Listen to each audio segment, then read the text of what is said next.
Hello indie game fans! In December of every year, there are new games which get lost in the mix due to all the Game of the Year coverage, so definitely some hidden gems here, and the top 10 releases starts with Phoenix Point, the turn-based tactics title from the original creator of the XCOM franchise, where you have to lead humanity's rise from the ashes as they fight against an army of mutants caused by the Pandora virus. There are differing factions in the world that you need to appease, a strategic overworld management layer, and of course, classic turn-based tactics action. It is a little bit mixed in reviews due to the inconsistency in the balancing and feels not quite right, but may be worth a look after a couple of patches.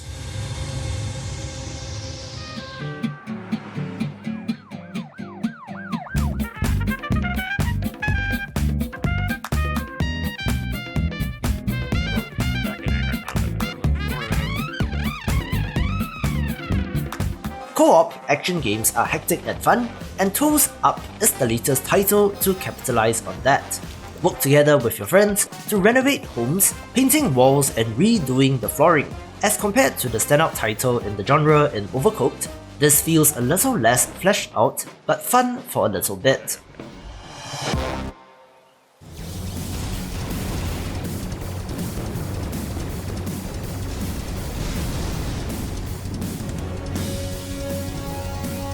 Jamestown Plus is the definitive edition of this pixel art shoot 'em up, where the original was released way back in 2011.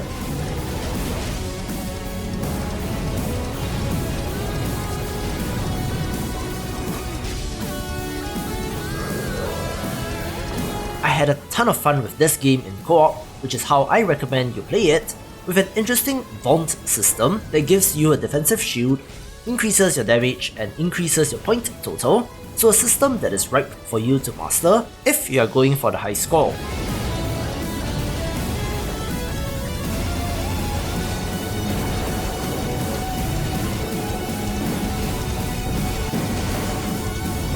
Beautiful looking game, so thumbs up from me.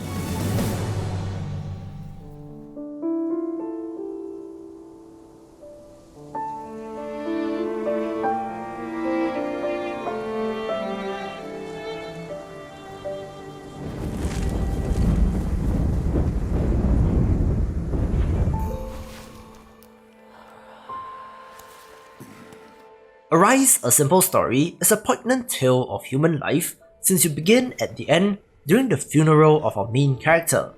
However, as the pyre is lit, you journey through this old man's life of happiness and loss, of sadness and victory.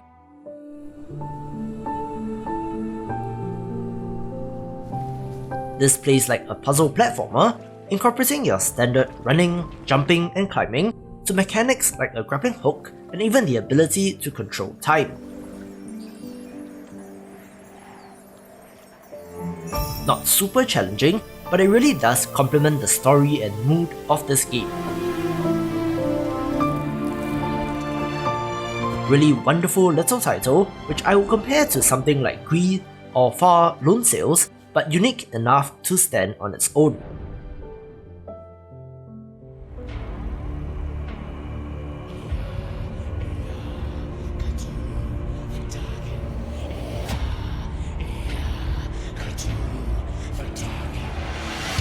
Cthulhu Saves Christmas is a simplified JRPG from one of my favourite indie developers in Zeboyd Games. Play as Cthulhu, who has to save Santa from the League of Evil in hopes of getting his wish granted, that of the power to destroy the world. There is fourth wall breaking humour, good writing, a fun turn-based combat system, and cringe-worthy dialogue filled with puns, so for a coffee break JRPG, this is one to check out.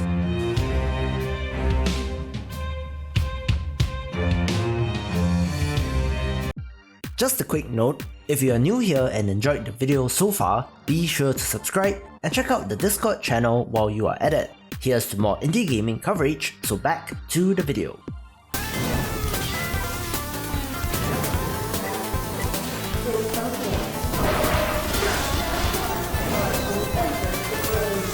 If you love pinball in general, whether digital or physical, then do yourself a favor and get Demon's Tilt. This is a gorgeous pixel art pinball game featuring one table with 3 sectors, with, of course, an evolving table as you play. The pixel art is great, the chaos of the action fun, and that very compelling high score chase is ever present. There's quite the skill ceiling to this, so it takes a while to get used to, but even if you have just a passing interest in pinball, well worth a look.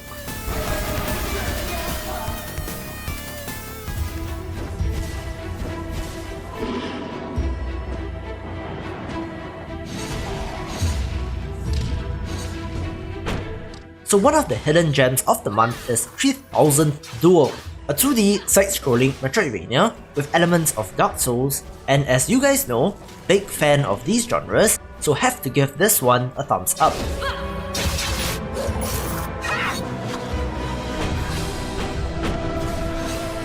While the setting and lore is kind of generic, it does nail that Metroidvania look of killing enemies, getting XP and leveling up, new skills, items, traversal abilities, unlocking shortcuts and boss fights against giant enemies.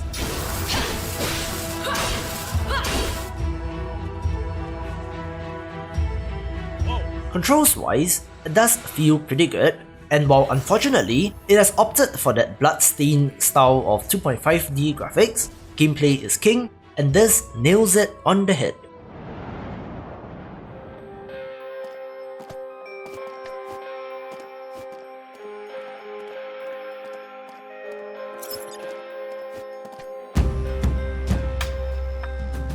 The other Metroidvania that I want to shout out is Super Epic The Entertainment War. If you have watched my year-end coverage, you will know that I'm a fan, but for those of you that did not, the year is 2084 and gaming companies have grown and been absorbed into one large, greedy entity known as Regnant Corp, run by literal capitalist pigs. A raccoon and his llama buddy play and reminisce on the good old days of gaming when they are contacted by an anonymous-like organization that promises revolution.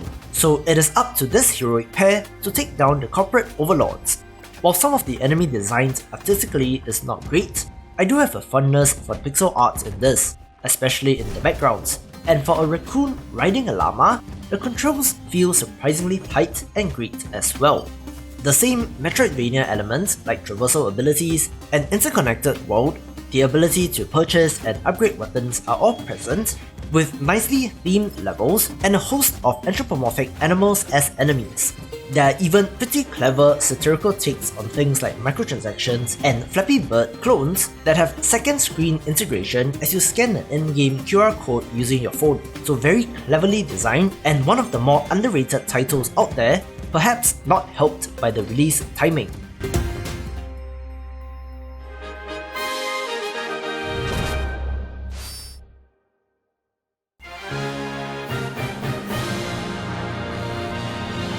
For many, Shovel Knight King of Cards will represent the indication to finally start on Shovel Knight Treasure Trove, since this is the 4th campaign that follows Shovel of Hope, Plague of Shadows and Spectre of Torment.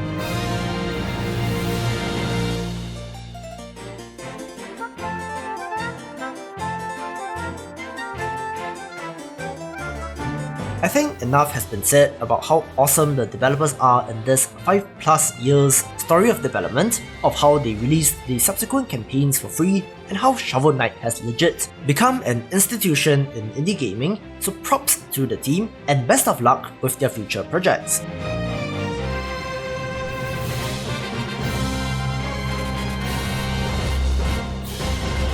As an independent creator myself, and for all you indie devs out there, the story of Shovel Knight is very inspiring and worth a study, so thank you Yacht Club Games for setting the bar.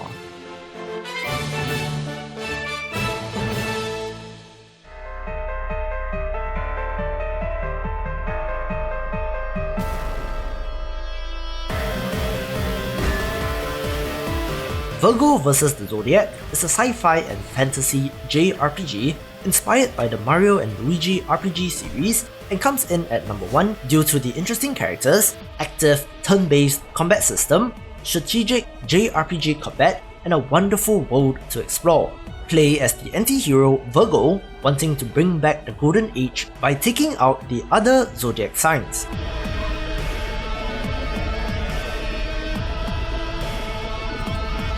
There are, however, multiple endings based on the decisions that you choose, so there is some replayability if you choose to explore the game in that way.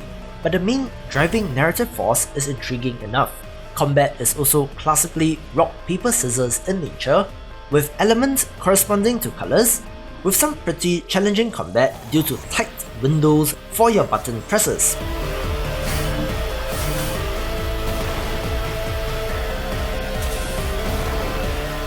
Regardless, I love JRPGs and love the Mario RPG style of combat even more, so with the closure of that developer, hopefully indie devs will pick up the slack, and this game is a pretty great one of these, taking the #1 spot.